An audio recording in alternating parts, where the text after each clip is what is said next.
Well, hey y'all, welcome back to another visit in my garden. Today we've got a little bitty tour that we're gonna do, but our big topic for today is actually seeds, and we're gonna be talking about seed saving, seed sharing, and legacy seed saving. This is all kind of in lieu of a big event to me that's going to be happening here in Arizona here in the next couple weeks. It's called the Great American Seedup. So we're going to get right into that tour, and then we're going to meet back over in the garden to have our little chat about seeds. So I'll see you in a bit. Today I decided to start in the back so I could show you this awesome loofah that is now like 2 inches above. So I don't know if I'm gonna make it go that way or if I'm gonna feed it back through something back here, but I'm super excited. Maybe I'm gonna get some loofah before it gets cold. All the other squashes down here are happy. I am gonna take down, I mean, I cut down this tree like 2 times a year, but I'm gonna cut this down to nothing. That way I can get a lot more sun back here. And so I probably should have opened up this bed sooner because a lot of the little things that I had planted aren't that happy, that is. But so I'm gonna go ahead and come in here and do some more planting today. This is one of the okras that I took down because it wasn't doing anything, and you can see by taking it down I really opened up a lot of light to the bed. And do you see how big that trunk is of that okra? It's huge. So that's like an okra tree, and I keep kind of trimming those up. Look at that happy little bee up there. It's like, open up, flower, I want in there. But I did a lot of trimming on this last week to open up light, like I said, so that's given us lots and lots. I mean, every day I pick 45 okra off of here, so it just seems to really stimulate it when I do that. So everything in bed one is happy, and we can definitely benefit from planting some more stuff over here. So, and like I said, hopefully trimming back this tree over here will get some of these things on the back edge to really take off besides just the loofah there. So let's go. Oh, look, you might find one that's open. I got more and more mint coming up here. Some really big pieces starting to come in now, so this is awesome, and it all looks really happy compared to what I chopped down. That crazy oregano's there. This bed is just really wild, and looks like there's a lot of bee activity on it. But I took out this little tomato that was here, and see, I don't think this loofah gets enough sun because it really hasn't done much with life. But everything else here, as far as squashes go, are pretty happy.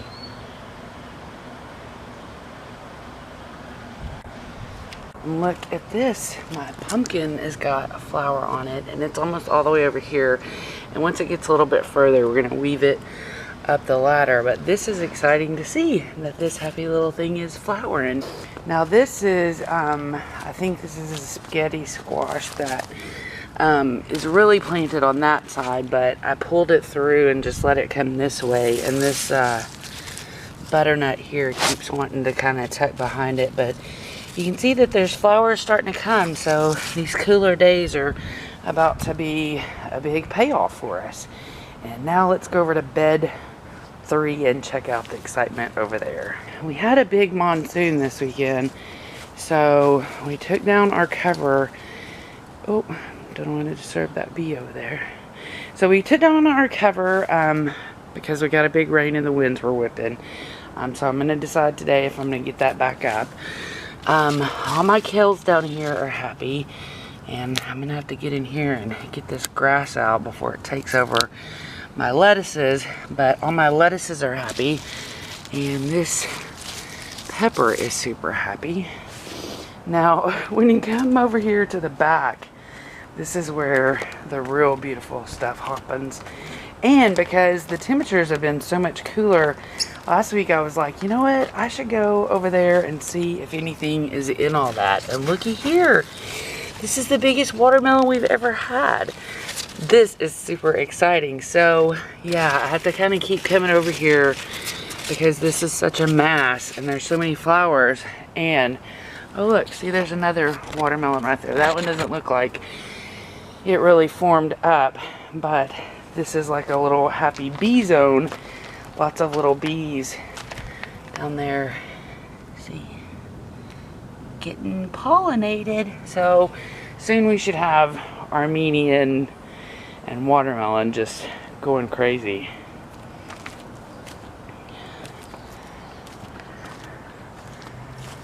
And this is a cucumber. Nope, yeah, that is a cucumber.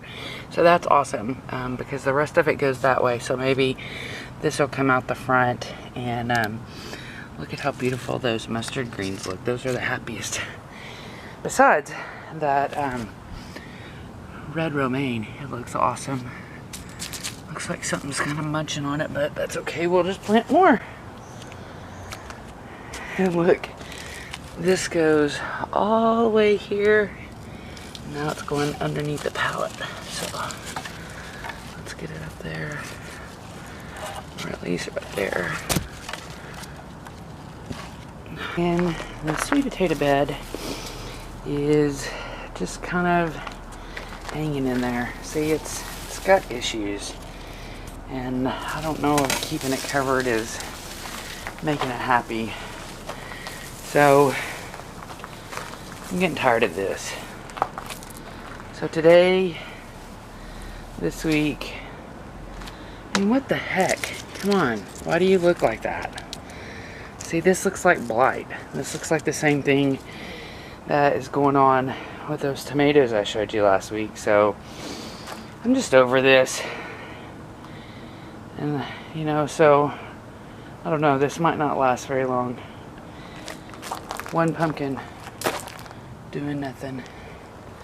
And then we're gonna have a bunch of carrots in here, so, or maybe, I don't know.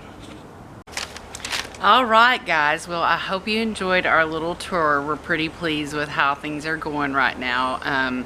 We've got some more things to plant, and honestly, I think I might go buy some transplants to kind of get things going in a good direction, because I'll tell you, there's something about the cold crops, especially like the brassicas. Seems like it takes forever for them to take off. But let's get to our topic of the day, which is seeds. Now, there's a lot of discussion, a lot of discussion, you know, about issues with our food supply, the breakdown of our food supply, a lot of information that's always kind of pointing to negativity. And the most positive thing that we can think about when we think about our food supply is the power of one tiny seed. The seed, in my opinion, is the key to taking care of, caring for, and ensuring a food supply for ourselves and future generations. So to me, the way we view seeds is very important, and that's why today I want to chat with you about 3 different aspects of seeds. Both seed saving, where you grow plants in your garden specifically for them to reach full maturity in order to save the seeds that the plant itself bears. Also want to talk to you about seed sharing, and then legacy seed saving.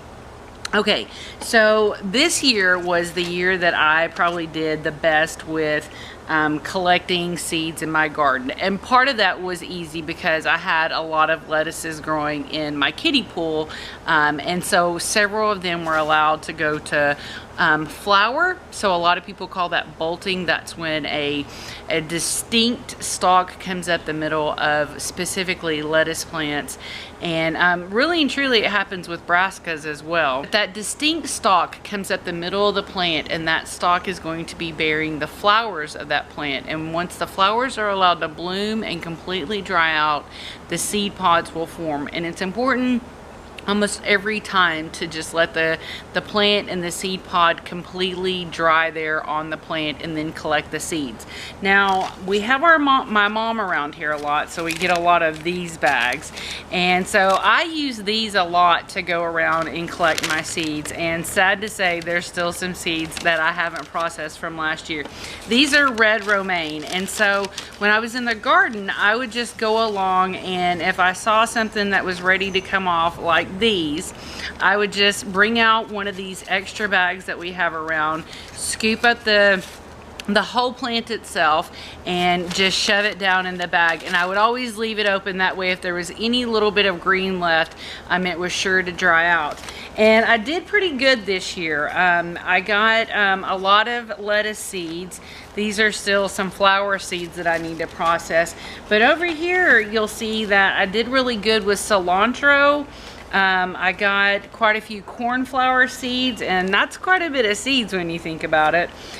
These are nasturtiums, and I've actually given away a couple of different seeds of these, probably say maybe 5 to 10 seeds. Got a lot of mustard greens, and this was just off of maybe 2 or 3 plants. Lots of collard seeds. This was some dill, and then I also got some cosmos. So this was the first year that I actually collected seeds. Besides, in the past I had saved some marigold seeds, but otherwise these are the very first seeds in my garden that I saved. And again, probably the most important thing that I can tell you is if you're intending upon a plant to be your seed plant, you need to let it go all the way through and just completely let it pass away right there where it is in the garden, and then you'll know that the seeds from that plant are fully mature. And it's also an opportunity to see some really cool things happen. You can look back in some of my older videos from last year where you watch a broccoli, which to all of us, you eat broccoli and you think that's broccoli, that's the finished end of the broccoli. But the broccoli actually, when it goes through its cycle and those bolts, stalks come up, the flowers form, and that plant can grow sometimes 4 foot, 6 foot tall. So it's really mind-blowing to watch a plant go through all of its cycles. So I really want to encourage you this year, even if you're an amateur gardener, to let some of your plants go to seed. Maybe one of your broccolis, for sure let your lettuces, because they're an easy one. When spring comes around and the temperatures warm up, they're gonna have a natural tendency to go right into bolting. And just wait around. Most of your lettuces are gonna get those wispy little ends like we saw there with the red romaine, kind of like a dandelion, and that's when you know those will be ready. Let the plant completely dry out, snap them off, stick them into something for safekeeping, and then when you've got some time, get yourself out a pillowcase. That's what I used. I would use a pillowcase, and I would shuck all the seeds off, and then I would slowly sift through all the different matter that surround the seeds till I got my seeds out and I found a place to package them up. So those are my tips for seed saving. Now the next thing I want to talk about is seed sharing. And probably the most popular way that I've seen, especially on social media, of sharing seeds is a seed swap. And so on Instagram, there's a lot of different seed swaps that you can get yourself involved in. And I'm not really aware of a lot of seed swaps here in Arizona or the low desert area, but I'm definitely have a mind to get one going. So if you're interested in that, definitely say something down in the comments. But seed swaps are an awesome way to share different seeds from your garden, share an excess or an abundance of seeds that you have, and help someone in your community or in your neighborhood or just out there in your social digital community get going with growing seeds. So I definitely would encourage you to look on your local Facebook pages, on Instagram, and see if you can get yourself set up with a seed swap, especially if you've got a lot of seeds that you've harvested from your yard. Now, I'm real serious about getting a seed swap going on here, and as a result of that, I was doing some research, and I ran across a documentary actually from my home state. I don't know if all of you know of it, but I was born and raised in Arkansas, and the name of the documentary is Seed Swap in the Ozarks, and It's a wonderful documentary about an anthropologist named Dr. Campbell, who brought together one of the first seed swaps, a formal seed swap, if you will, in the Ozarks. And this was back in 2008. And it was a really, really interesting, in-depth look at how a seed community can work together, how food can be preserved in a positive way. And it was just thrilling to me to get to see people who had talked about having a particular seed in their family for over 5 generations. I mean, can you imagine that? Can you imagine having that type of legacy to leave your family by having cultivated and preserved seeds based on different varieties that you like? So if you get a chance, I definitely want you to check out that documentary, and I'll try and put a link to that in the description. Now, the next thing that I want to talk to you about is legacy seed saving. And to me, legacy seed saving basically equates to this. These aren't seeds I'm going to use anytime soon. I buy these seeds specifically to preserve them and save them for generations to come in order to preserve the specific seed types, as well as the role that plant plays in our food supply system. And so last year when I had the great fortune of learning about the Great American Seedup, just within a week of it actually being put on, and it was a wonderful event, and I'm going to tell you a little bit more about that in a minute. But there at the event, I got the good fortune to sit in on a class about legacy seed saving. And that's where I learned about the priests that had brought over handfuls of grain and that fostered future generations of our grain supply.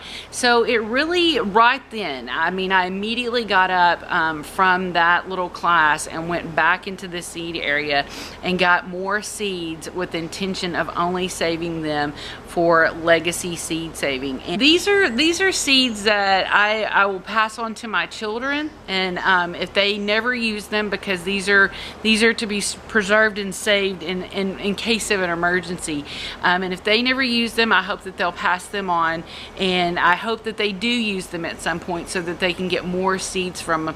And I know that we have to consider the life of a seed, but I'm taking great care to preserve these seeds so that they'll be around for my next generation. So some examples of what I'm legacy seed saving are wheat, white Sonoran wheat. This is one of the oldest wheats believed to have been grown in North America, and so this is an awesome wheat to have around. Maybe let that inspire you to think about what are some basic grains or corns that you could begin to save for your legacy seed saving that could help the food supply in the future. And beans, grains, corns, things like that are ones that I would definitely think of, but there's going to be way more than I add. But every year my goal is to make a big contribution to my legacy seed saving, and this is what I've got so far. Now, let's talk about the Great American Seedup. Okay, so this is a very, very cool event, and it's an opportunity to get really amazing bulk pricing deals on seeds. So let's talk about this. Let's say this is probably the newest pack of seeds I've recently bought, and I bought it just like a month or two ago because I wanted some when it was time to plant them. Now, when you buy a packet of seeds, it usually says here like the weight of the seeds, and this one happens to say 700 milligrams, and I bought it for $1.58. Now, I've only used about 4 or 5 seeds out of this, and I measured this out, and it was just barely a half a teaspoon of seeds. Now, that's pretty much par for the course anytime you're buying seeds at your bulk stores or at your nurseries, and sometimes that's just going to be what you have to do if you need seeds, or if you buy them from an online company like Baker Creek. Now, Baker Creek does have some good size packets in there, I will say that. But whatever quantity size they sell it at the price they sell it at, is what you have to buy it at. And the only time there's anything different about that, especially here in Arizona, is at the Great American Seedup. It's an event where you actually can buy seeds by the scoop. By the scoop! So I'm gonna show you a picture of what the seed bucket looked like from last year, okay? So it's a great big popcorn bucket like you see at the movie theater, and a scoop. So the scoops range from a teaspoon to a tablespoon, and some of them are even a half cup. And the prices range from 75 cents to $1.25. I think the most expensive thing I paid for last year was some seed garlic, and they were like $2 a bunch. I'm gonna put a link down in the description to the list of seeds that they're predicting to have for this year. And if you're interested in going, I definitely encourage you to print it out and start kind of thinking about what type of seeds you might want to pick up at the event. Now, the event is Friday the 27th and Saturday the 28th, and it's going to be at the North Phoenix Baptist Church, and it's in conjunction with the Uptown Phoenix Farmers Market. So if you go to that farmers market, you know exactly where I'm talking about, and if you don't, I'll have the address and everything here in the bottom of this description. And I really cannot encourage you enough to come down and check it out with us. Last year we went on Saturday, and I kind of don't regret going on Saturday, because there were a couple of varieties of tomatoes that I really wanted to get my hands on, but I was just in so awe of everything that maybe I didn't move quickly enough. But there were some varieties of tomatoes that they ran out of that day on Saturday. So I'm pretty torn. I might go on Friday and Saturday, especially if a lot of you say that you're gonna come out, and maybe you'd like to do a meetup where we can all like check in and say hi and meet each other. I'd love to see you there. So if you think you're gonna go to the Great American Seedup, definitely put a comment below and let me know, or come over to Instagram and let me know. I'm super pumped about the event. And on top of that, I actually got to meet Greg Peterson. He's one of the founders of the Great American Seedup last year, and I reached out to him this year.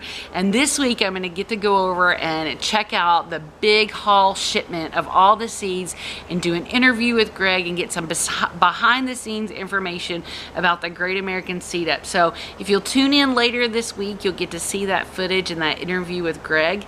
And until then, I hope you'll mark your calendars and make arrangements to get yourself a ticket either on Friday night from 5 to 9 on the 27th, or Saturday the 28th from 10 to 2. It's a lot of education.